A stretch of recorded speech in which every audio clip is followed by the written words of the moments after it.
마태복음 9장 35절부터 38절까지.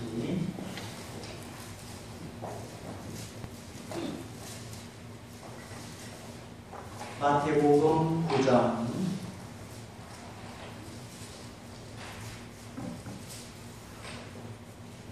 35절부터 38절까지. 찾으신 줄 알고 읽어드립니다. 예수께서 모든 성과 촌에 두루 다니사 저희 회당에서 가르치시며 천국 복음을 전파하시며 모든 병과 모든 약한 것을 고치시니라. 무리를 보시고 민망히 여기시니 이는 저희가 목자 없는 양과 같이 고생하며 유리함이라. 이에 제자들에게 이르시되 추수할 것은 많되 일꾼은 적으니 그러므로 추수하는 주인에게 청하여 추수할 일꾼들을 보내어 주소서 하라 하십니다.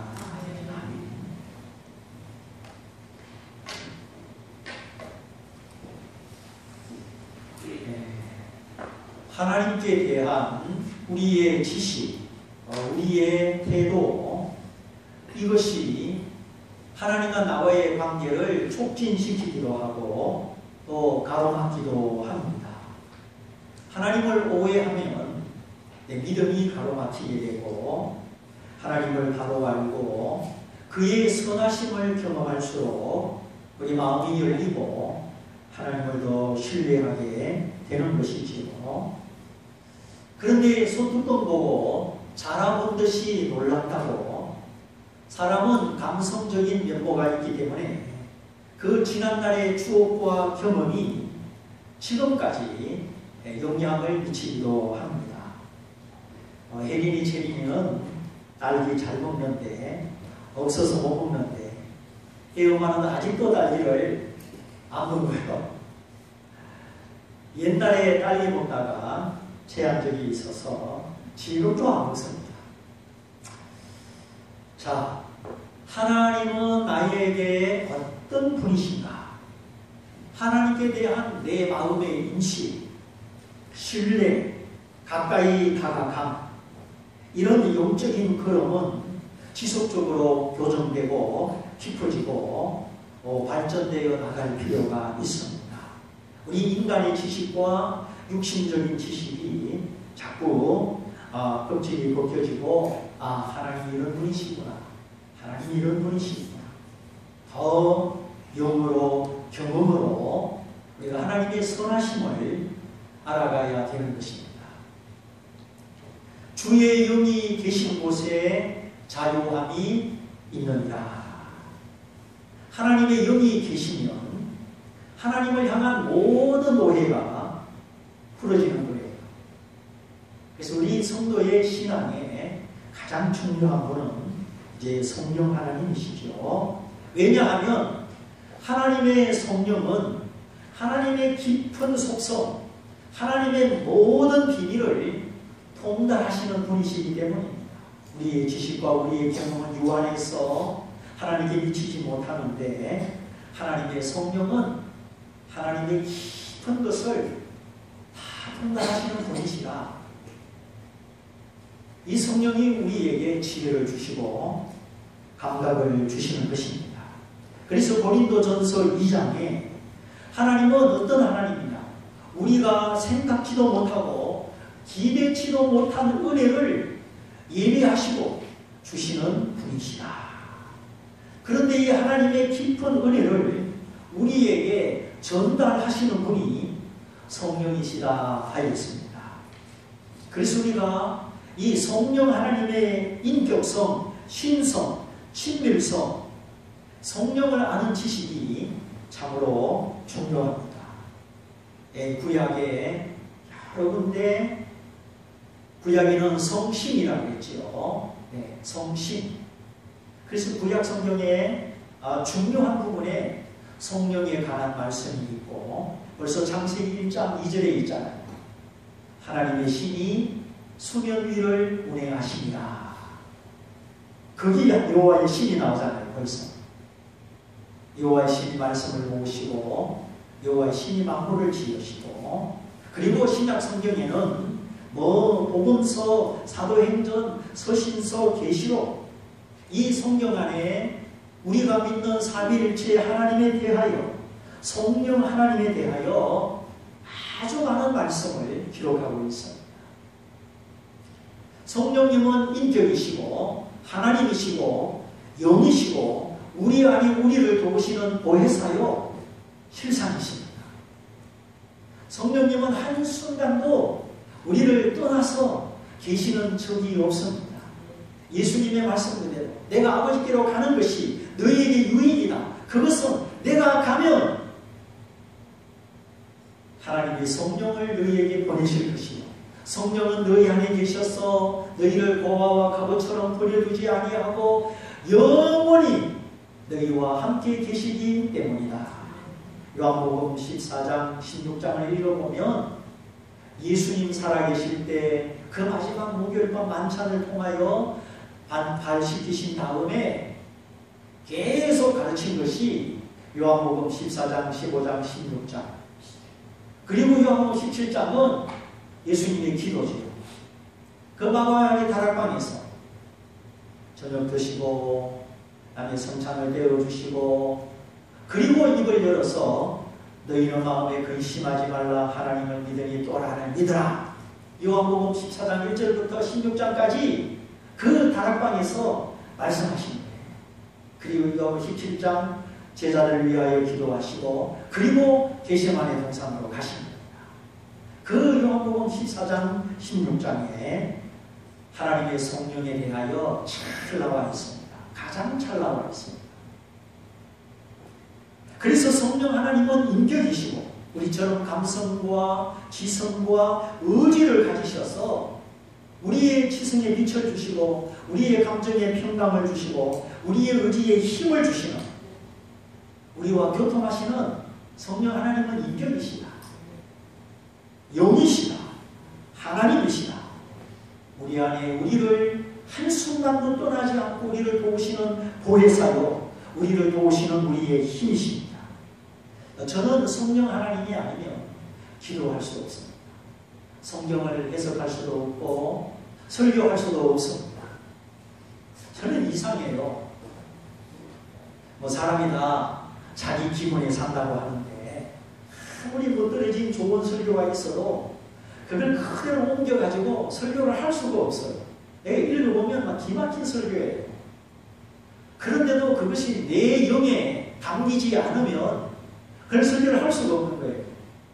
남의 옷을 입은 것처럼 어때쯤 간에 그냥 내가 하나님께 묵상하고 하나님께 엎드리고 주여 말씀을 주옵소서 말씀을 열어 주옵소서 기도하고 온전히 하나님만 바라고 그렇게 이제 말씀을 받는다 그러면 이상하지만 하나님의 지혜와 지식의 인도함을 따라서 그렇게 말씀을 전해야지 남의 설교는 할 수가 없어요. 잘하는 건지 못하는 건지 모르겠습니다. 정적당하게 좁게 남의 것도 갖다 쓰고 습기도 하고 그래야 되는데 참 이 고집이 세가지고 사람이 못 나가지고 그런 점이 있습니다.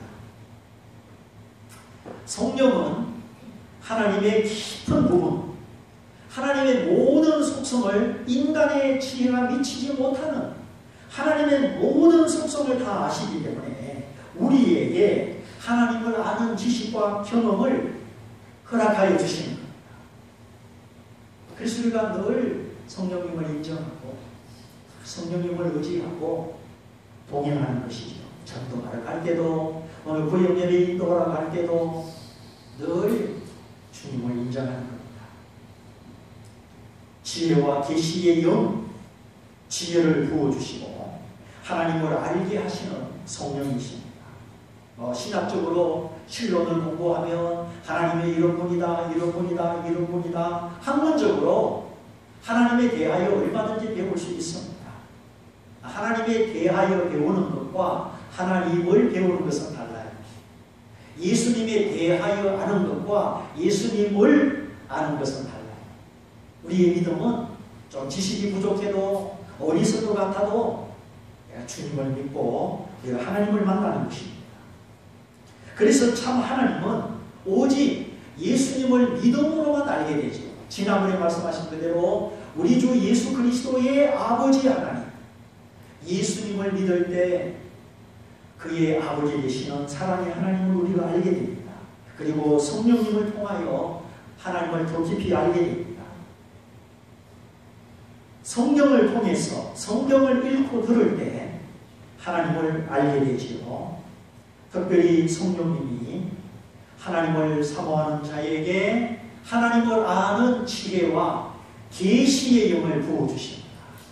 계시의 영.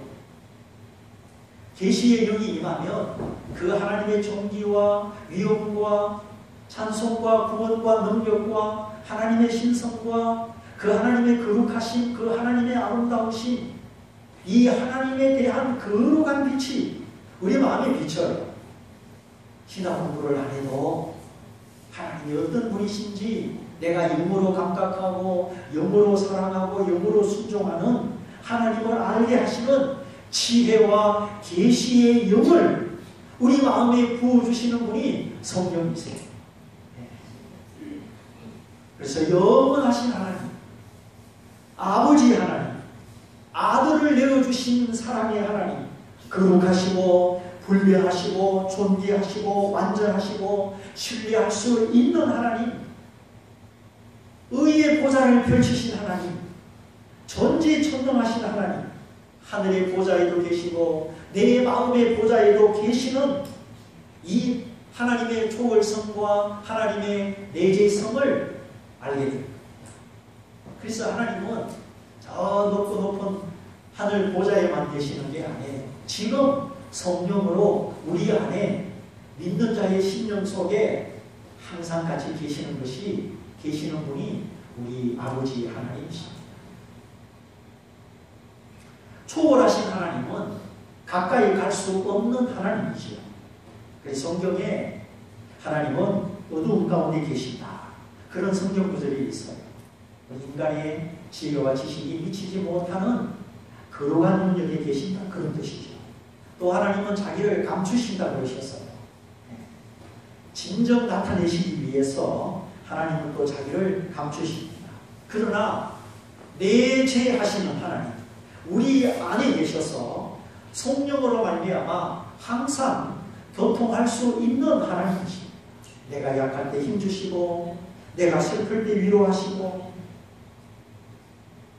내가 부르짖을 때 응답하시는 하나님이십니다. 그래 예수님이 말씀하셨죠. 그 날에는 내가 아버지께로 가고 성령이 이 땅에 오시는 그 날에는 하나님이 어떤 형태로 계시게 되느냐, 주님이 이렇게 말씀하셨죠.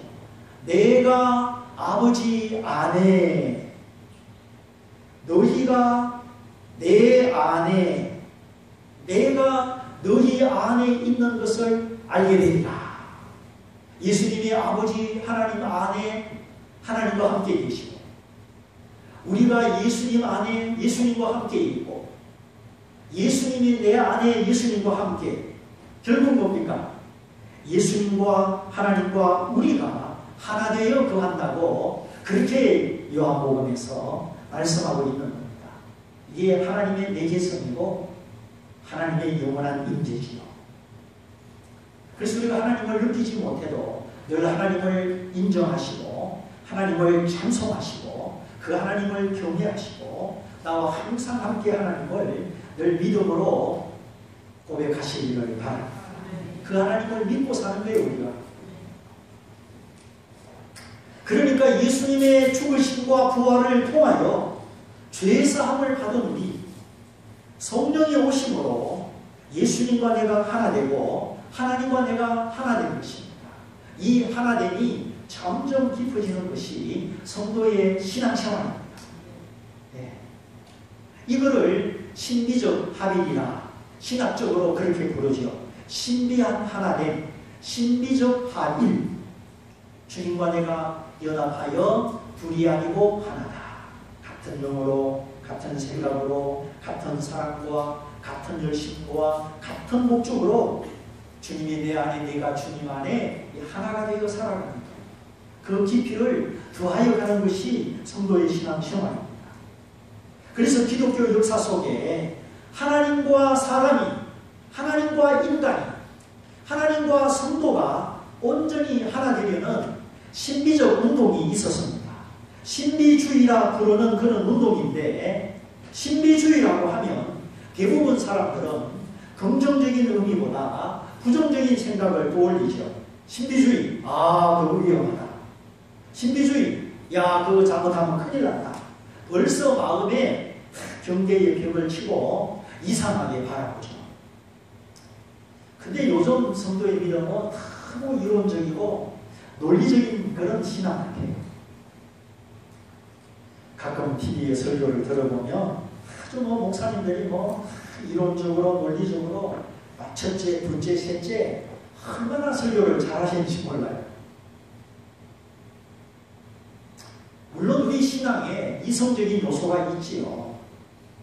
근데 우리 신앙은 전인격적인 요소가 또 영적인 요소가 있어야만이 지식에까지 새로워지는 것이지요. 그런데 중세시대에 믿음의 대가들 중에 신비적인 인물들이 많았습니다. 인도의 성자 썬다신, 또 성 프랜시스, 도미니크, 수도원 운동을 중심으로 일평생 하나님을 사모하고 기도와 말씀과 금식과 영적 훈련을 통해서 자기를 부인하고 성령을 따라 사는 영성 훈련의 대가들, 영적 지도자들이 많았습니다. 살림이나 설교나 저술이나 후세대에 영향을 끼친 사람들은 거의 수도원 운동을 했던 사람들이고 신비적인 사람들이 많았다는 거예요. 로마 캐톨릭 교회가 교리적으로 타락하고 생활적으로 타락할 때 그 반작용으로 큰 초대교회 신앙을 그리워하고 예수님의 임재를 그리워했던 신앙 인물들이 바로 그런 사람들, 수도원 운동, 하나님의 하나됨을 사모했던 사람들입니다. 로마 가톨릭 교회가 하나님 말씀을 바로 가르치지 못하니까 그 반작용으로 그 하나님을 사모했던 사람들이 그들이었다는 거죠. 그래서 스웨덴 복 같은 그런 독특한 신비주의자도 있었습니다만 그분은 천국과 지옥에 대해서 이렇게 두꺼운 그런 책을, 유명한 신비주의자 스웨덴 복이라는 사람이 있습니다만, 그러나 대부분의 신비주의자들은 영적으로 지혜와 지식이 깊었습니다. 그들의 신비적 명성은 도사들이 비나이다 산에서 돛 닦듯이 그렇게 돛 닦는 것이 아니고 하나님 말씀에 근거해서 믿음으로 구원받는다는 의의 복음, 십자가의 복음에 근거해서 하나님을 닮아가려는 그 성경적 신비, 하나님과의 합의를 추구했던 것입니다. 이 세상에 어떤 욕망도 어떤 소망도 다 내려놓고 하나님의 사랑과 하나님의 뜻과 하나님의 지혜, 하나님의 성품을 사모했죠. 1517년 1월 17일 로마 가톨릭을 향하여 그들의 잘못된 것 95개 조항을 대학교 정문에 써붙였던 마틴 루터의 종교개혁. 로마 가톨릭은 성경에 비하여 이렇게 잘못됐다. 95가지가 잘못됐다. 비텐베르크 대학교 정문에 많은 사람이 출입하고 지성인들이 출입하는 그 대학교 정문에 써붙임으로써 종교개혁이 시작됩니다. 초대교회로 돌아가자. 성경으로 돌아가자. 십자가의 복음과 믿음으로 구원받는 이 은혜의 진리로 돌아가자. 왜냐하면 로마 가톨릭이 자꾸 행위 구원을 가르치고 공정이 딸랑하면 연옥에 있는 친척이 천국으로 올라간다 그러고 예수님의 십자가를 부인합니다. 그런데 이 루터의 그런 시작은 죽음을 무릅쓰고 목숨을 걸고 시작된 영적 전쟁이었지요. 황제도 교황을 두려워서 눈치 보는 그런 시대였습니다. 황제도 교황이 인정하지 않으면 황제가 될 수가 없어요. 그러니까 이 타락한 교권이 황제보다 국가의 권력보다 위에 올라가가지고 국가를 좌우하는 시대가 중세시대죠. 중세는 어떤 시대냐? 한마디로 말해서 교황과 황제가 다투던 시대예요. 교권과 국권이 서로 다투던 시대예요. 그러니까 얼마나 타락한 겁니까? 교회를 위해서 기도하고, 국가를 위해서 기도하고, 국가를 바른 길로 인도해야 되는 교회가 권세를 가지고 황제를 그냥 임명했다가 처리시켰다가 이렇게 그런 시대에 이 마틴 루터가 목숨을 걸고 95개 조항을 내걸면서 영적 전쟁을 선포합니다. 그래서 많이 핍박을 받고 도망다니고 그랬죠, 마틴 루터가. 그런데 그런 시대에 그와 같은 마틴 루터에게 영향을 끼친 사람은 에카르트라고 하는 신비주의자였습니다. 물론 존 타울러라고 하는 그런 신비주의자도 그 시대에 있었죠. 그들이 성경을 사랑하고 성경을 로마 교황보다 교회보다 더 높은 유일한 가치로 믿고 하나님을 사랑하고 그가 보낸 구주 예수를 사랑하고 세상과 나는 간곳 없이 예수님과 내가 깊이 하나 되기를 원했던 사람들이지요. 그리고 이 마틴 루터의 종교개혁 이후 그 종교개혁을 일단락 완성시킨 사람, 마무리시킨 사람이 칼빈입니다. 원래 프랑스 사람인데 스위스에서 그런 종교개혁을 마무리시켰지요.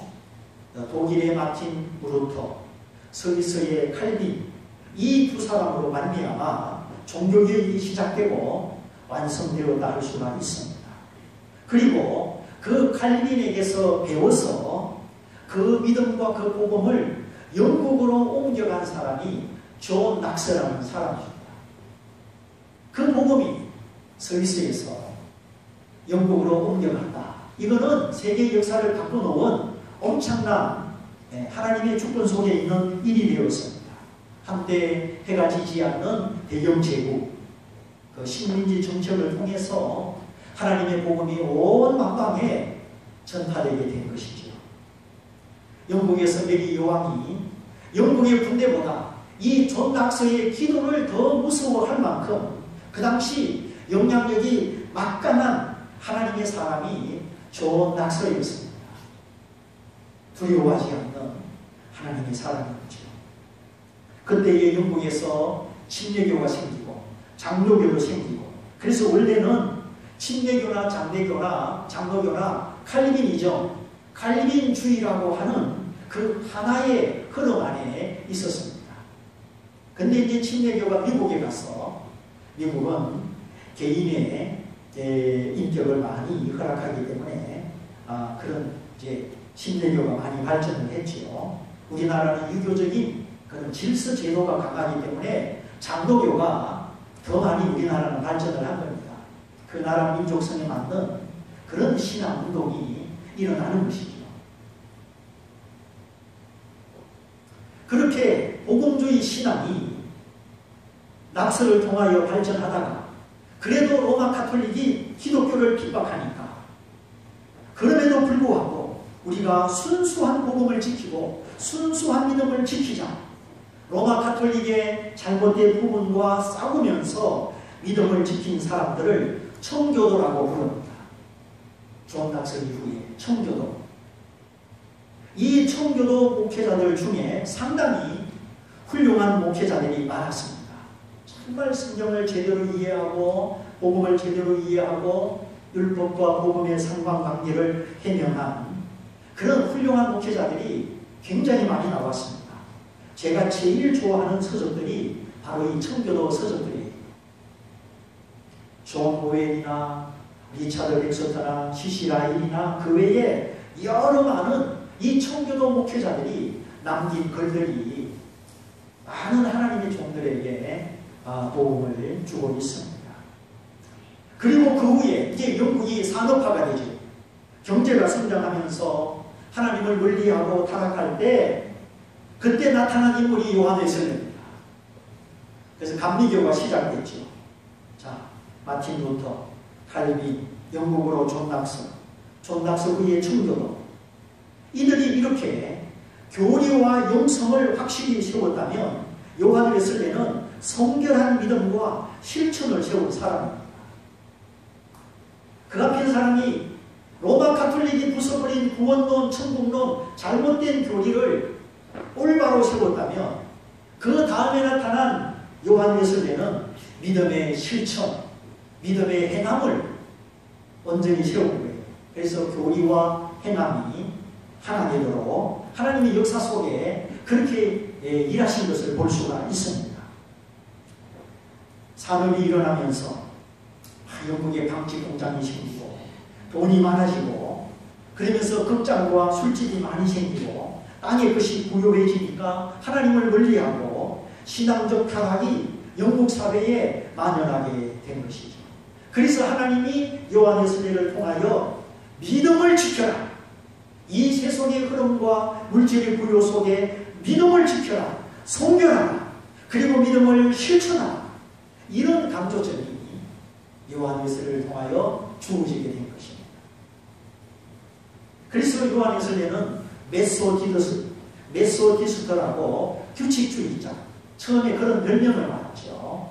엄청 철저하게 기도 시간에 기도하고 말씀 시간 말씀 보고 그래서 믿음의 실천을 많이 강조했습니다.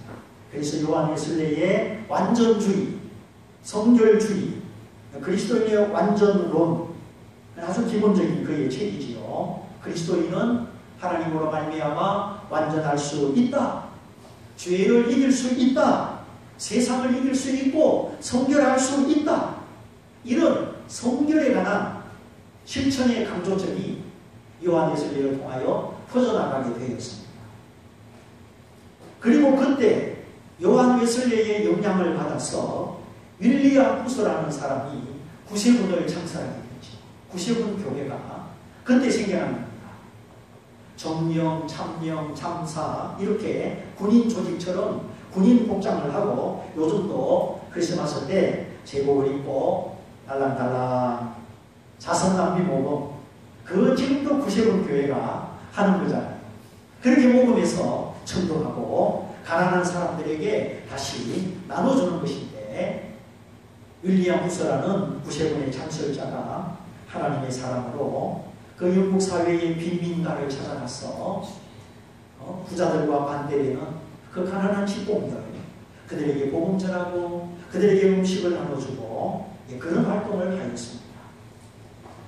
그러니까 이 구세군은 감리교 다음으로 감리교와 함께 영국 사회에서 일어난 종파였죠. 현재 미국의 감리교회, 또 미국의 성결교회, 일본의 성결교회, 이 감리교회와 성결교회는 같은 뿌리에서 일어났습니다. 감리교회가 성결을 강조했기 때문에 그렇게 생활하다가 성결교회가 됐는데, 그래서 원래는 감리교회나 성결교회나 같은 뿌리다. 지금도 미국에 그 초대 감리교회 정신을 실현하는 감리교단이 지금 있습니다. 그리고 우리 한국에는 좀 색깔이 변질된 학대모하고 사회 정의를 부르짖는 이런 감리교회도 있지만 아직도 이 요한 웨슬레의 성결주의를 지키는 일본의 성결교회도 있고요. 많이 있습니다.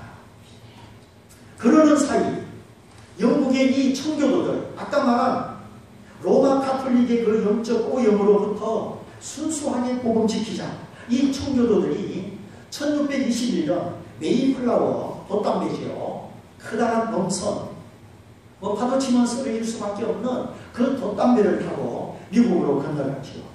그들이 아메리카 신내륙 미국에서 신앙의 자유를 누렸습니다. 많은 어려움을 겪으면서 인디안들의 도움을 받으면서 청교도들의 자유를 향한 갈망과 함께, 그리고 유럽 사람들이 미국으로 많이 건너갔죠.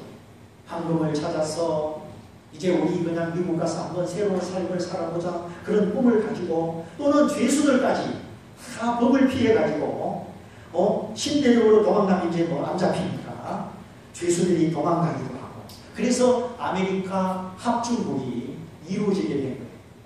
그래서 미국은 다양성이 존재하는 나라입니다. 얼마나 문화적으로 다양한지 몰라요. 우리 한국은 이 흰옷을 좋아하고 단일 민족이지만 미국은 전혀 아니지요. 그래서 처음에는 영국과 미국이 많이 싸웠습니다. 영국이 미국을 독립시키지 않으려고, 자, 미국은 우리 영국의 연방이다. 결국 그 지배권을 행사하려고 초기에는 영국군과 미국군 사이에 전쟁이 많이 일어났습니다. 여러분 영화를 보서 알지만 결국은 영국이 패하고 미국이 독립을 하죠. 그러면서 미국에 대각성 운동이 일어나고 신앙 부흥 운동이 엄청나게 일어났습니다. 우리가 잘 아는 D.L. 무디, 그 구두방 직공, 초등학교밖에 졸업하지 못한 그 구두방 직공이 하나님의 은혜를 받아서 한 번 설교하면 문법이 100번씩 틀리는 그런 참 부족한 사람을 통해서 100만 명이 구원받게 하는 미국의 부흥운동, 찰스 핀, 기타 많은 복음 전도자와 치유 사역자들이 일어났습니다. 캐들린 풀만 여사나 D.L. 오서본이나 하나님의 많은 사람들이 미국의 신앙 부흥을 주도했죠. 그래서 하나님의 은사와 성령이 강물처럼 미국 사회를 휩쓸고 지나갔습니다. 그때 그 믿음, 그 성령으로 미국에서 전 세계를 향하여 선교사를 파송한 거예요. 가장 미국이 부흥했을 때. 그 선교사들 가운데 우리 한국에도 언더우드, 아펜셀러, 감리교의 알렌 이런 사람들이 들어오고, 또 호주, 영국, 캐나다 각 나라의 선교사들이 우리 한국에 소문을 듣고 들어오게 된 거예요. 이거는 하나님의 역사죠. 그 당시 언더우드의 나이가 25살밖에 안 됐습니다. 아주 새파란 우리나라로 총각. 아펜셀러, 알렌 다 마찬가지. 24, 25, 26 그 나이밖에 안 됐는데 하나님의 성령이 역사하니까 한 번도 가보지도 못한 이 코리아를 향하여 그들이 들어오게 된 것이죠. 그래서 이 땅에 복음이 전파된 이제 130년이 됐습니다. 이제 우리도 선교하는 국가로 발돋움하게 됐죠. 복음이 전파되면서 경제가 성장하고, 정말 우리 옛날에 얼마나 못 살았습니까? 그냥 양푼이에 그냥 오리밥 풀어가지고 막 나물. 요즘은 그게 다 뭡니까? 순수 무기 유기농 아주 좋은 음식. 토양도 오염이 안 되고 진짜 우리 어릴 때 좋은 음식을 먹었어요. 양이 좀 부족해서 그렇지. 입안에 양푼이 비벼놓고 안 먹으라 그러면 막 숟가락이 막 8개씩 10개씩 들어가가지고 다 먹는다고. 늦게 오면 밥이 있어요, 없어요? 늦게 오면 없어요. 걔가 막 밥 한 풀도 귀하고, 요즘은 배부르다 그러면 다 내던지고 우유를 줘도 우유도 안 먹고 너무 배불러서 지금 큰일이에요. 지금 배고픈 줄 알아야 하나님하고 기도할 텐데 배고프다야 뭐 기도를 하든가 말든가 하지. 참 이게 웃을 일이 아닙니다 지금. 그래서 예수님이 심령이 가난한 자는, 하나님을 사모한 자는, 천국을 사모하고 하나님의 은혜, 신령한 은혜를 사모하는 자는 복이 있나니 천국이 저릴 것이다. 주님이 말씀하신 거예요. 이렇게 하나님이 이 땅을 복음과 함께 경제가 일어나게 하시고, 그러면서 또 사회의 빈부 격차가 생기고 정치적인 독재와 사회적 억압이 이루어질 때 하나님이 그런 사회마다 허락하신 교단이 있는데 그 교단이 오순절 교단입니다. 오순절 운동을 하는 오순절 교단. 우리나라의 대표적인 오순절 교단이 성복음교회죠. 미국 사회에 그 대각성 운동, 부흥 운동이 일어나면서 미국에서 생겨난 교단이 오순절 교단입니다. 초대교회의 성령의 역사를 하나님이 허락하셨죠. 그 교단이 남미로, 한국으로, 또 인도네시아로 퍼져나가게 된 거예요. 시대가 암울하고 정치, 사회의 불안과 압박이 가속될 때 하나님이 복음의 불을 지펴주시고 가난한 자, 병든 자, 정말 이 사회에 소외된 자를 하나님이 복음으로 품에 안으시고 그래서 하늘의 소망과 치유의 권능을 주시고 주로 개발도상 국가 안에 이 오순절 운동, 성령 운동을 하나님이 허락하셨습니다. 어떻게 보면 막 기복주의라고 할 만큼 영혼이 잘 된까지 봉사가 잘 되고 육체가 간단할지로다. 조용히 목사님 흉내를 내도 안 되네요. 막 그렇게 간단할지어다 그런 삼박자 축복. 어떤 사람은 또 뭐 축복주의라고 막 그러는데 아니 말씀에 있으면 믿음으로 받으면 되지요. 그러나 우리나라가 가난하고 병들고 못 살고 무당 귀신 굿하는 것이 많고 집집마다 막 저주가 많고 그냥 빨리 죽고 병들어 죽고 그 귀신을 섬겨서 그렇기 때문에 하나님이 그렇게 역사하지 않으면 안 되는 거예요. 그래서 그런 사회에 하나님이 오순절 교단을 주신 겁니다. 이게 굉장한 하나님의 축복이에요.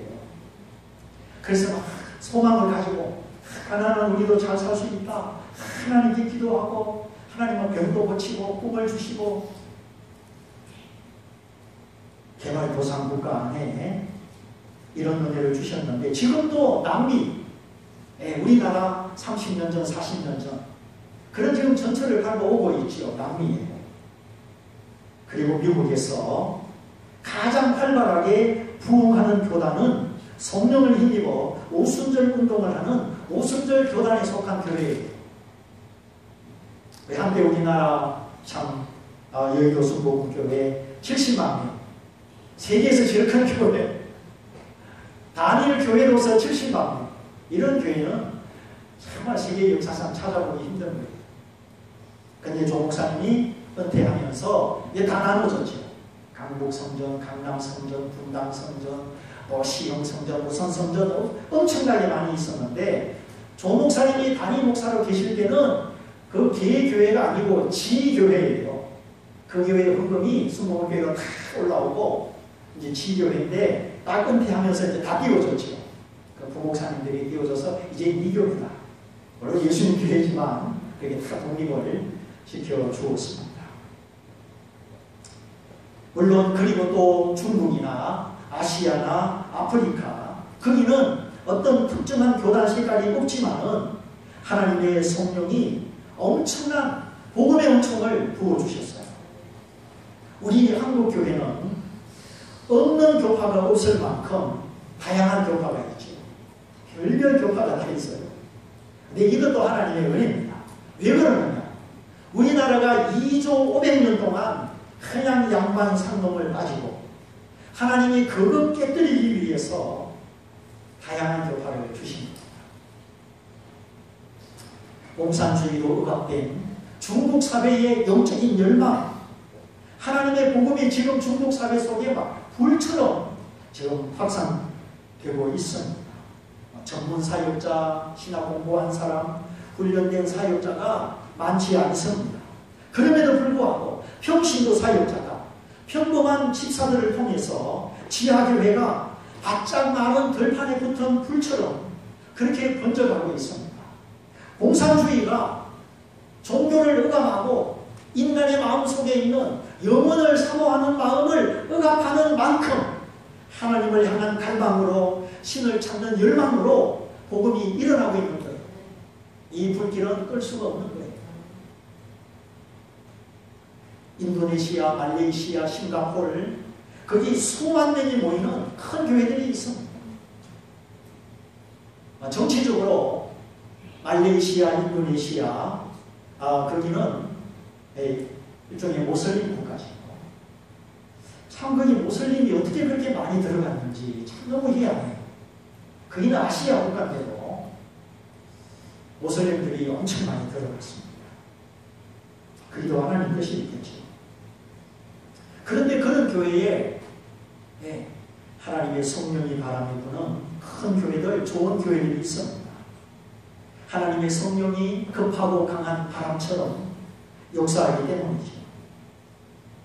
그리고 20세기, 21세기에 빼놓을 수 없는 부흥의 현장은 어디일까요? 아프리카예요.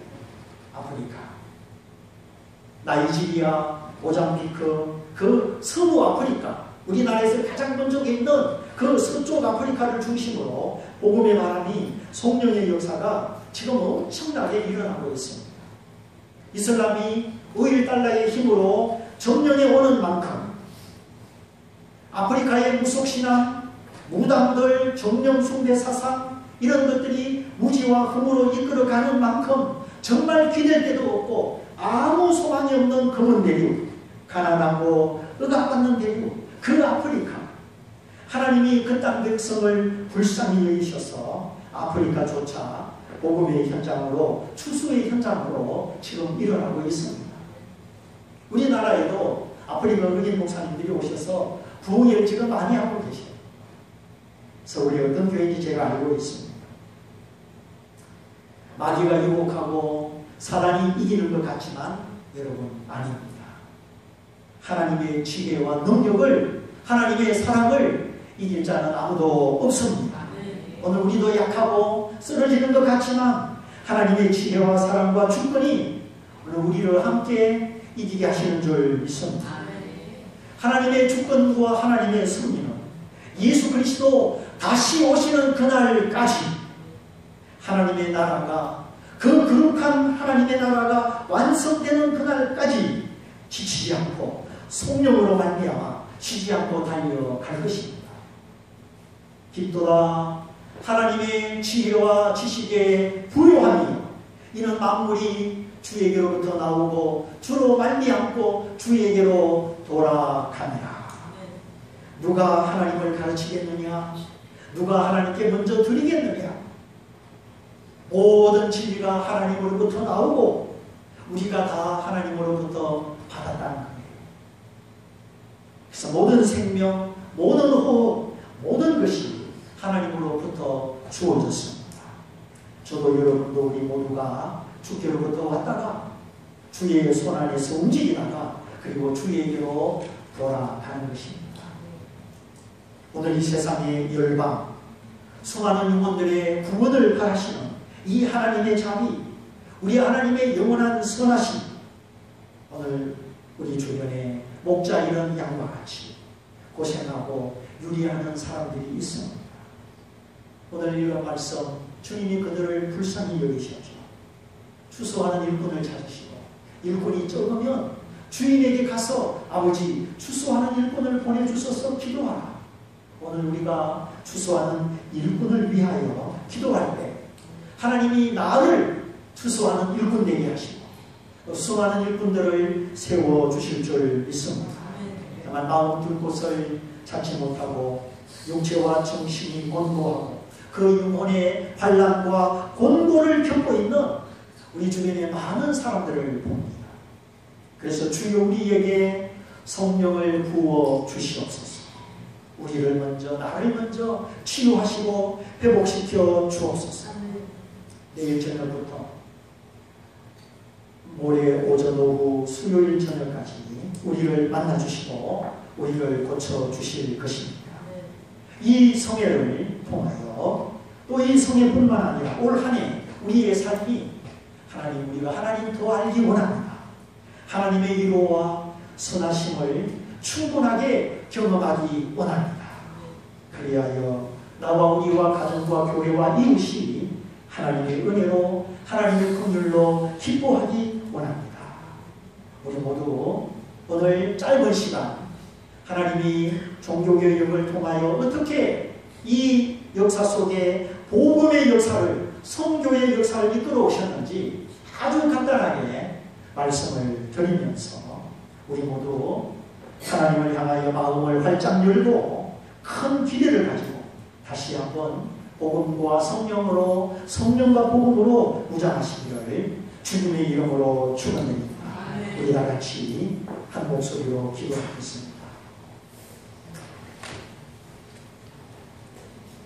교회가 타락하고 하나님 말씀을 잘못 가르칠 때 루터와 칼빈과 존 낙스와 성교도들과 하나님의 사람들을 통하여 오늘 이 땅 우리 한국과 내 심령까지 복음을 허락하신 아버지, 오늘 오순절 교단을 통하여 또 가난하고 고받는 사회에 구원을 베푸신 우리 하나님의 사랑 이번 집회에 부어주시고 우리 모두에게 충만케 하옵소서.